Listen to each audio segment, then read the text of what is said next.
is NDTV and you are watching NDTV Prime.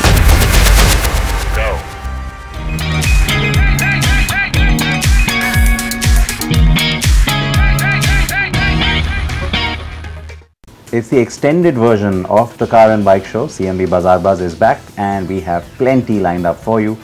Thanks for joining us. I'm Siddharth Vinayak Patankar and today's lineup is looking like this. The Tata Hexa takes on the market leader, the XUV500. With the monsoon upon most of the country now, we have some tips on how you can be a little bit safe this season. And the Audi Q3 has a facelift, and we have the review.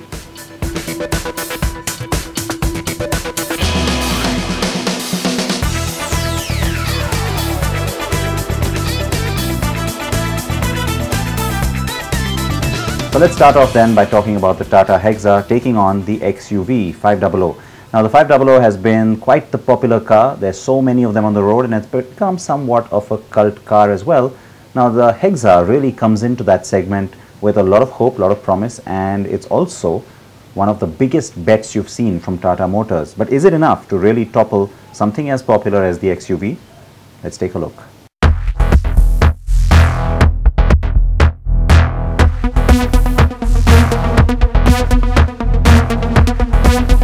SUVs are as hot in India as they are globally, and we're now seeing proper segments in the SUV space too. So while the compact 5-seaters are getting more and more popular, the big 7-seater brutes still find many takers too. The last time Tata Motors and Mahindra locked horns in this segment, there weren't many players in there. Now there are more of them, and these two had to update their products, which is why you have this, the Hexa and the XUV500 in their new avatars. The Hexa is a direct descendant of the Aria, and yes, though Tata Motors would like us to forget that name, well, it's based on the same platform and has the same silhouette. Obviously, there's a lot of change that it's gone through. And on the other hand, you have this one, the XUV500, with a renewed face and loaded with features inside. So there's no doubt that these two are very capable 7-seater SUVs. What is important here is that these homegrown manufacturers are back in action and bidding to get the top spot.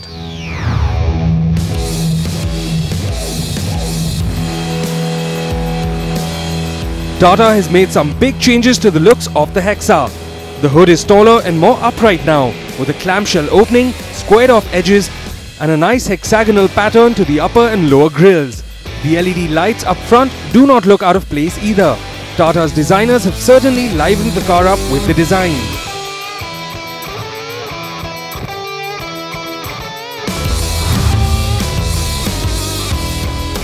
Mahindra, however, has toned it down with the facelift of the XUV500. The front bumper is new, and the gimmicky cheetah whiskers have given way to the simpler slits that house the fog lamps. The new grille now sits flush with the headlamps and the LED accents. Chrome finds its way onto both cars, but isn't overdone on either.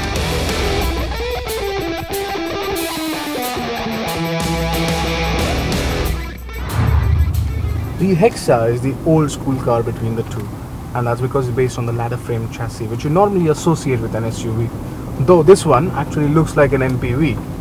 That perception changes once you're behind the wheel. There's 156 brake horsepower on offer and 400 Newton meters of pulling power. That torque kicks in a little later, which is why the Hexa actually has a lazy start, but NVH levels are well contained in this car. So that is why I don't have to raise my voice to talk to you, and that's basically what you want in the car.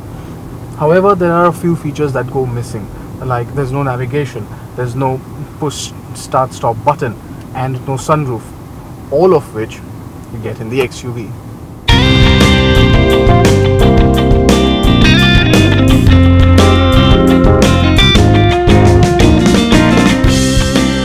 The dashboard design on the Hexa is fresh, and Tata's fit and finish has taken a big leap.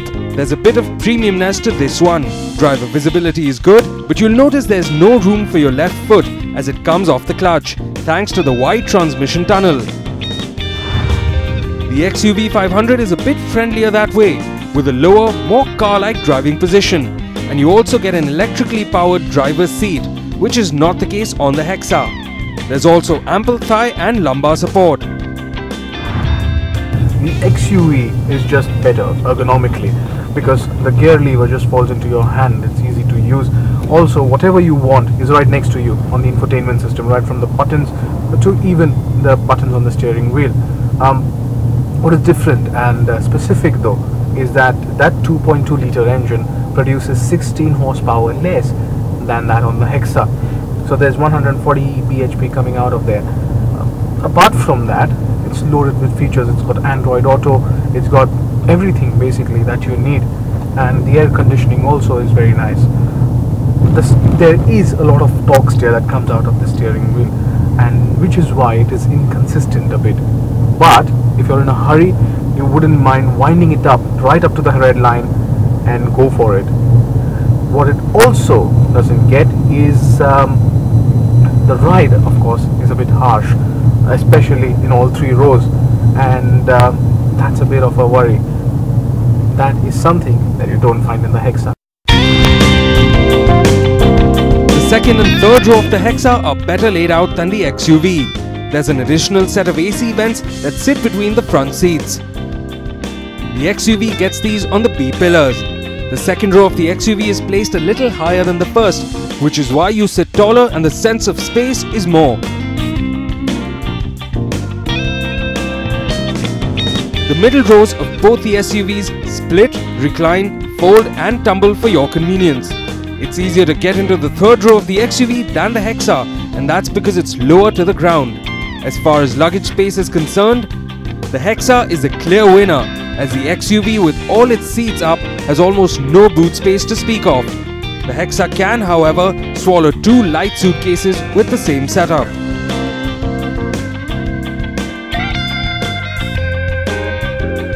The XUV, however, has more features than the Hexa.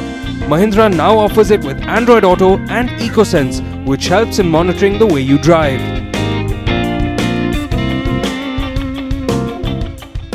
On the pricing front, it's very close. The XUV W10 all-wheel drive is 2,000 rupees cheaper than the Hexa at 17,64,000, while the Hexa 4x4 is priced at 17,66,000 rupees. The Hexa is more refined and superbly built, something that is apt for the last hurrah of Tata's X2 platform, and the folks at Tata will be proud. The XUV tries to keep up, but the ride and handling of the car, as also the fit and finish, need improvement. Neither cars are completely refined products, but the Hexa does better as a large people mover, yet with the rough and off-road capability. And so even though it misses out on some gadgets, the Tata Hexa wins this battle.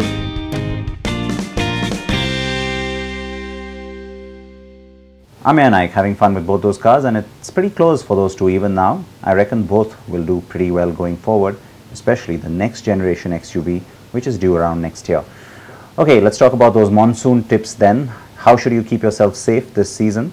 Cyrus has been finding out. The monsoons are here, and with it all the muck, floods and incessant traffic jams that we have become so used to. The monsoon is also the worst season of the year for your car, as it starts to accumulate mud, dirt and of course the water in all the smaller crevices and gaps, which can result in rust. So here are a few tips to keep your car spick and span in the rains.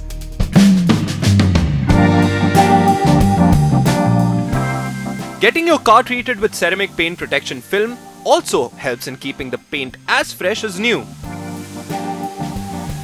A car cover may be perfect to protect your car around the year if you park it under a tree, but in monsoon, parking a car with a cover on can lead to dirt and grime accumulating under the cover and damaging your paintwork. The easiest way to make sure that your car's exteriors are gleaming and clean is just to make sure they don't stay dirty. For example, leaves that sort of accumulate overnight must be cleaned off every morning, and a damp cloth and just 5 minutes wiping it down usually does the trick. Now, one of the areas we tend to ignore a lot when it comes to your car's cleanliness is the underbody area. Now in the rains, that's doubly important because, well, a lot of gunk and old leaves and twigs do get accumulated in these areas here, which are meant for water drainage. Now water does flow through all these gaps, and it's meant to flow through all these gaps and down into the bottom. And if these are all blocked by leaves like it is here, just take your time and clean these out, because, well, if you don't, water does accumulate in these spots, causing rust and insects, and it just looks plain dirty. The interior of your car takes one of the worst brunt in monsoon. Wet and muddy shoes, wet clothes and very high level of moisture can cause the insides of your car to smell and grow moldy. The best way to keep water and muck off the carpet is to use old newspapers. Newspaper absorbs water instantly and is cheap to buy too, which makes it a great alternate to using cloth to clean the carpets and mats. If you're going to get wet when you enter the car, the easiest way to protect your seat is to drape them in large towel. In particular, drape the backrest and the headrest, as that is what tends to get the wettest when you enter the car after getting caught out in the rain. Always remember to get your AC serviced just before the rains begin. The AC filter will be working overtime to reduce the moisture and the wet grime particles that enter your car, and so needs to be in the best shape. If your car is not equipped with an automated front defogger, turn the blower's speed to full and move the intake to fresh air mode while positioning the vent to the front defogger position. This will instantly defog your windscreen. Never clean the condensation with a towel, as this could leave streaks. Most cars also come with a rear defogger, which can prove to be very useful in monsoons. Now the only point of contact between your car and the wet road surface are the four tires, and you have to make sure they're in the best of states. Earlier, with older tires, with cross-tread tires, you could easily slip a coin in and see if the tread surface was enough. But nowadays, with tires becoming wider and a more flatter sort of range with deeper grooves, the easiest way to make sure that your tires are in the best condition are to see the tire wear markers. Tires are prone to severe wear and tear in monsoons as they work overtime in wet conditions to give your car all the grip it needs. Always double check your spare tire every weekend to make sure it has enough air in it. If you do get a puncture, find the first tire repair shop and get it fixed, or do it yourself with a tire repair kit. Coincidentally, we did get a puncture while shooting this video and found a local tire repair shop that let us repair our own puncture ourselves with some help and guidance.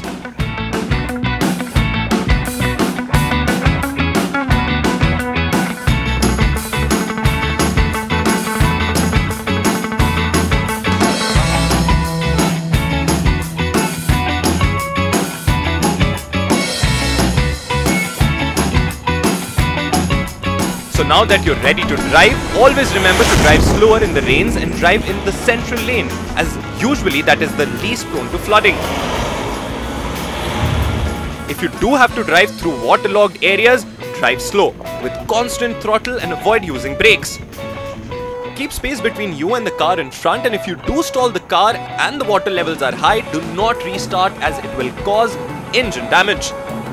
Turn your hazard lights on and get out of the car as soon as possible to try and push it to a safer place. Turning your hazards on when it's raining heavily and you're driving around normally though is incorrect and a dangerous habit. If you are used to doing it, you must stop. A dull set of headlamps not only looks bad, but is also detrimental to the amount of light that actually falls on the road.